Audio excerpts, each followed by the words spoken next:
The reporters collective की एक ताज़ा जांच ने खुलासा किया है कि बिहार के 3 विधानसभा क्षेत्रों पिपरा, बगहा और मोतिहारी में ईसीआई ने 80,000 से ज़्यादा मतदाताओं को गलत या फर्जी पतों पर पंजीकृत किया है। पिपरा के गालिमपुर गांव में एक ऐसा मकान है जिसमें ईसीआई के मुताबिक 509 लोग रहते हैं। अलग अलग परिवार, अलग अलग जातियां, अलग अलग समुदाय, मांझी, मुसहर, ब्राह्मण, बनिया सब एक छत के नीचे रहते हैं। ऐसा मानो जैसे एंटी कास्ट मोर्चा यहाँ पर खुला हुआ हो। और इसमें सबसे मज़ेदार बात यह है कि वो मकान है ही नहीं जहाँ 509 लोग रहते हैं ईसीआई के मुताबिक। उसी गांव में एक और मकान है जिसमें 459 लोग पंजीकृत हैं और वो भी वास्तव में मौजूद नहीं है, एग्जिस्ट नहीं करता है ज़मीन पर। आप इसे कोई छोटी मोटी गलती समझने की भूल मत करिए। द रिपोर्टर्स कलेक्टिव की जांच बताती है कि इन 3 क्षेत्रों में 3590 ऐसे मामले हैं जहां एक ही पते पर 20 या उससे ज़्यादा लोग पंजीकृत हैं। बगहा में तो एक घर में 248 लोग रहते हैं और मोतिहारी में एक पते पर 294 मतदाता हैं। इन 3 क्षेत्रों में कुल मिलाकर 10 लाख मतदाता हैं, यानी करीब 8% मतदाता ऐसे पतों पर पंजीकृत हैं जो या तो फर्जी हैं या फिर गलत।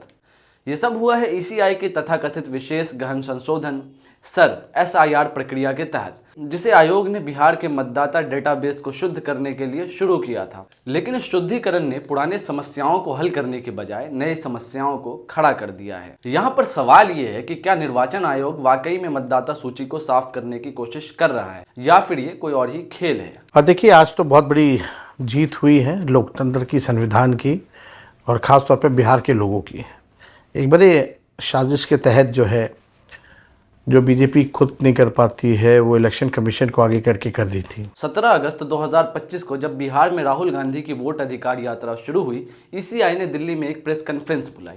मुख्य निर्वाचन आयुक्त गणेश कुमार ने कई दावे किए और विपक्ष, खासकर राहुल गांधी के आरोपों का जवाब देने की कोशिश की, लेकिन उनके जवाबों ने सवालों को कम करने की बजाय और बढ़ा दिया है। उनके दावों को आपको देखना चाहिए, सुनना चाहिए। या किसी के कहने से मैं ये मानूं कि पीयूष जी के नाम के, अगर आपको अंदाजा न हो तो अगर पीयूष जी के नाम को अगर आप 100 करोड़ में सर्च करेंगे तो आपको हजारों लोग मिलेंगे।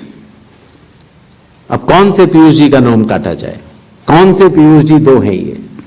तो अगर इसको जल्दीबाजी में किया जाएगा तो किसी भी मतदाता का नाम गलत कट सकता है, आपकी जगह किसी और का कट जाए। इसलिए शायद पिछले 20 सालों में टेक्नोलॉजी तो थी, लेकिन टेक्नोलॉजी का उपयोग करके किसी का मतदाता सूची से नाम काटा जाए, ये गलत होगा और इसीलिए चुनाव आयोग ने ऐसा नहीं किया। चलिए मान लेते हैं कि भारत जैसे देश में राम, रहीम, रमेश, सुरेश जैसे नाम आम हो सकते हैं, लेकिन सवाल सिर्फ नाम का नहीं है। द रिपोर्टर्स कलेक्टिव की जांच में पाया गया है कि बिहार के वाल्मीकि नगर में 5000 से ज़्यादा मतदाता ऐसे हैं जिनके नाम, उम्र और रिश्तेदारों के नाम उत्तर प्रदेश की मतदाता सूची से हूबहू मिलते हैं, सिर्फ पते अलग हैं।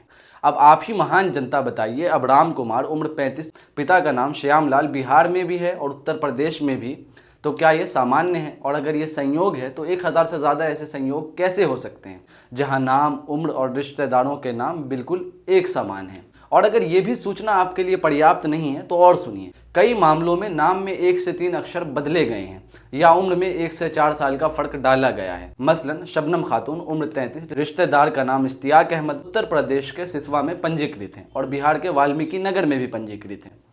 तो गणेश कुमार जी, सवाल ये नहीं है कि नाम बार बार आ सकता है या नहीं, सवाल ये है कि एक ही व्यक्ति 2 राज्यों में अलग अलग ईपिक नंबर के साथ कैसे पंजीकृत है। ये तो गैर कानूनी है और अगर ये गलती है तो 80,000 ऐसी गलतियां आपसे कैसे हुई? क्या ईसीआई का डेटाबेस इतना कमज़ोर है कि वो ऐसी बुनियादी गलतियों को पकड़ नहीं सकता, या फिर ये गलतियां जानबूझकर की गई? वैसे अगर एक ही नाम इतना आम है तो शायद ईसीआई को अगली बार मतदाता सूची में सिर्फ राम और रहीम लिख देना चाहिए। पता तो बाद में डाला जा सकता है, कोई जल्दी नहीं करनी चाहिए। आप लोग भाग्यवान हैं, कई लोगों के पास घर नहीं होता लेकिन उसका नाम भी मतदाता सूची में होता है। और उसका पता क्या दिया जाता है? उसका पता वो जगह दी जाती है जहां वो व्यक्ति रात को सोने आता है, कई बार सड़क के किनारे, कई बार पुल के नीचे या कई बार लैंप पोस्ट के किनारे। 0 नंबर।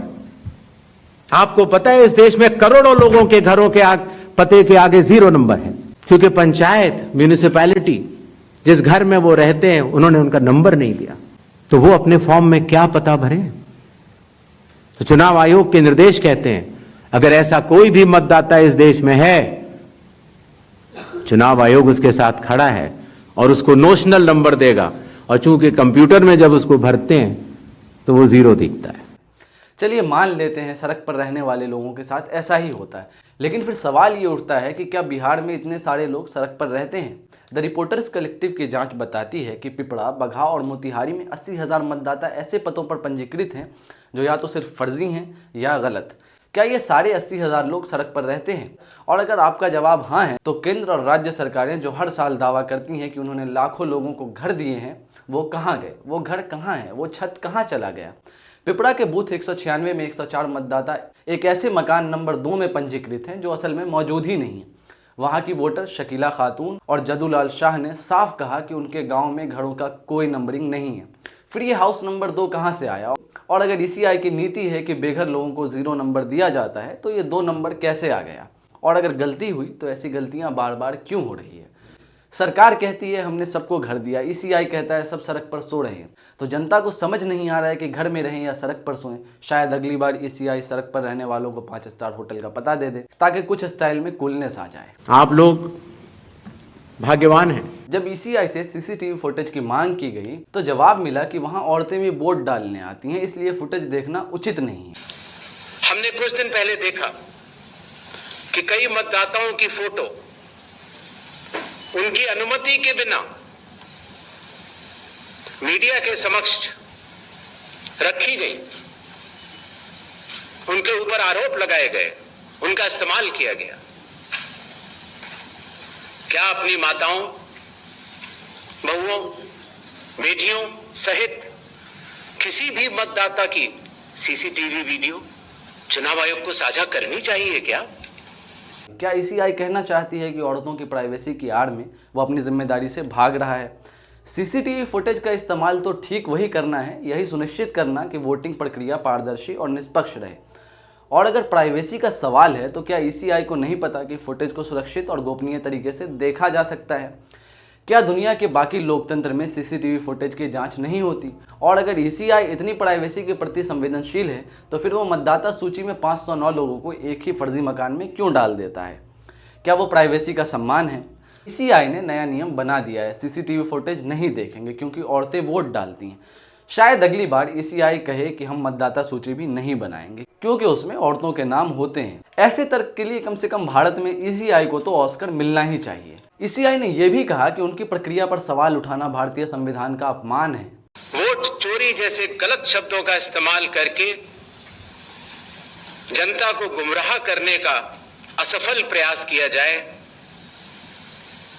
तो यह भारत के संविधान का अपमान नहीं तो और क्या है। लेकिन संविधान का अपमान तब नहीं होता है जब आप सूची में 80,000 लोगों को गलत पदों पर पंजीकृत करते हैं। संविधान का अपमान तब नहीं होता है जब आप वाल्मीकि नगर में 5,000 से ज़्यादा मतदाताओं को एक ही राज्य में 2 अलग अलग ईपिक नंबरों के साथ पंजीकृत कर देते हैं। संविधान का अपमान तब होता है जब आपकी एसआईआर प्रक्रिया जो शुद्धिकरण के लिए शुरू की गई थी, पुरानी गलतियों को ठीक करने के बजाय नई गलतियाँ पैदा करती है और लोग आपसे सवाल करते हैं। भारतीय संविधान का अनुच्छेद 324 निर्वाचन आयोग को स्वतंत्र और निष्पक्ष चुनाव कराने की जिम्मेदारी देता है। लेकिन जब आयोग की प्रक्रिया पर ही सवाल उठ रहे हैं तो क्या जनता को चुप रहना चाहिए? क्या सवाल पूछना अपमान है या जवाब देना अपमान है? ऐसे महान महान तर्कों को सुनकर पत्रकारों ने कुछ सवाल भी किए। आप एक बार जरा उन सवालों को भी सुनिए। श्री ज्ञानेश कुमार, मेरा नाम परंजॉय गुहा ठाकुरता है, मैं फ्रीलांस जर्नलिस्ट हूँ। Paranjoy Guha Thakurta. Sir, few questions. इतना हड़बड़ी में आपको एसआईआर करने का क्या जरूरत है जब बाहर चल रहे बिहार में बारिश के समय, और समय बहुत लोग कह रहे हैं बहुत कम है।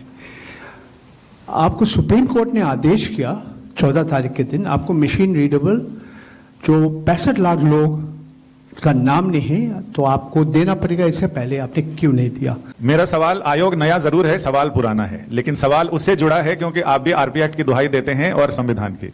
तो 2024 के लोकसभा चुनाव के बाद बीजेडी ने यह कहा कि उन्होंने हलफनामा देकर उड़ीसा में मतदाता सूची में गड़बड़ी की शिकायत आपसे की थी, तो उसमें अब तक क्या कार्रवाई हुई है वो अगर आप बता सकें तो सही होगा। और दूसरा, लोग टाइमिंग को लेकर सवाल उठा रहे हैं, एक तरफ राहुल गांधी की प्रेस कॉन्फ्रेंस है, दूसरी तरफ मुकाबले में चुनाव आयोग की। क्या चुनाव आयोग रथ का टूटा पहिया लेकर कृष्ण की तरह? आगे बताएं।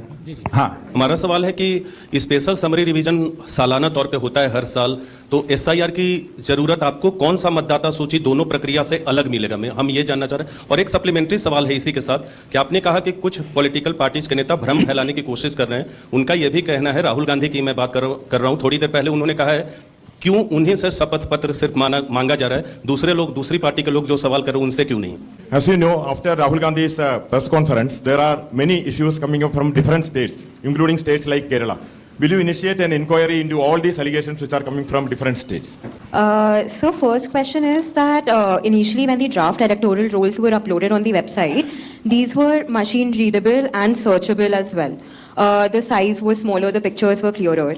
But soon after Rahul Gandhi's press conference, the roles were updated and they were changed into non-machine readable, non-searchable, low quality pictures. So was that because a lot of searches were being conducted in these roles?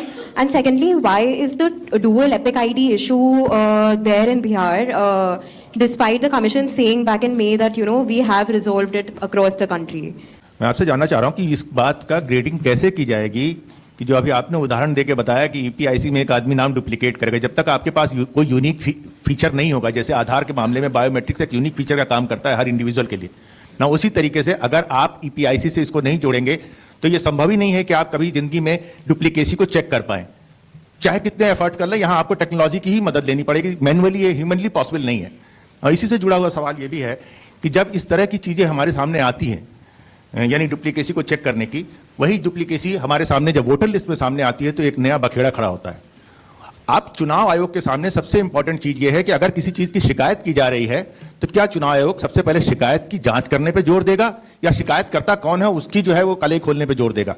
ये एक ऐसी सवाल, एक constitutional institution पे इस तरह का दाग भी लगना अपने आप में शर्मनाक है।